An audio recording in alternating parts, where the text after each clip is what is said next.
So even sa mga Kawikaan 16:9, ang tao ang nagpaplano, ngunit nasa Panginoon ang kaganapan nito.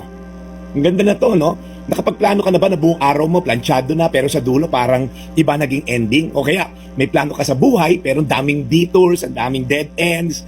Okay, parang feeling mo wala na, katulad ng letter sender natin kahapon. Well, hindi ka nag-iisa. Ang totoo po, lahat tayo marunong magplano. May life goals. And kailangan po yan because our God is a God of order. Kaya lang po, yung po mga career path, relationship, travel, itinerary, and all, minsan sobrang planchado yung plano, ayaw mo nang mag-deviate. Para kumbaga, kahit anong mangyari, ito na yon. Pero at the end of the day, si Lord pa rin po yung may final authority. Ibig sabihin, pag may part tayo na magplano, pero may part din si God para i-guide tayo sa tamang daan. Kasi hindi naman po tayo all-knowing. Hindi natin alam yung beginning and the end. Si God po, siya yung Alpha and Omega, alam niya. So minsan, inaalaw ni Lord yung mga plano natin, pero minsan, nililiko niya tayo, U-turn, pinapalitan niya na mas maganda, pero lagi pong may purpose. Lagi ang ending, God will be honored and God will be glorified. Kaya ngayong araw na to, bago ka magdesisyon, tanong mo muna, Lord, ito bang hakbang ko na to, gusto mong tahakin ko? Madali naman pong ma-identify kung landas ni Lord yan o hindi. O righteous ba yan? May masasagasaan ka ba dyan? Okay? May illegal o immoral ba dyan? May mga bagay ba na pag alam mo deep inside of you, may compromise yung pananampalataya mo? Malamang hindi yan yung landas na tinatahak natin para kay Lord. And then, minsan, yung mga daan patungo kay Lord, parang it doesn't make sense. Bakit, Lord, magbabayad ako ng tamang tax? Lahat ng mga kalabang ko hindi nagbabayad.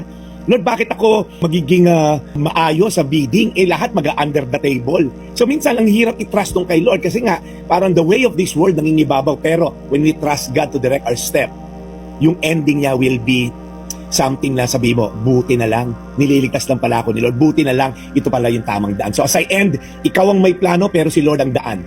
Magtiwala ka na hindi ka mawawalan. Ulitin ko po, Kawikaan 16:9, ang tao ang nagpaplano, ngunit nasa Panginoon ang kaganapan nito. Tayo manalangin, Panginoon, alam naming mahirap minsan yung mga plano mo, sundin, dahil Lord, minsan nakasanayan na namin yung ways ng mundo na to.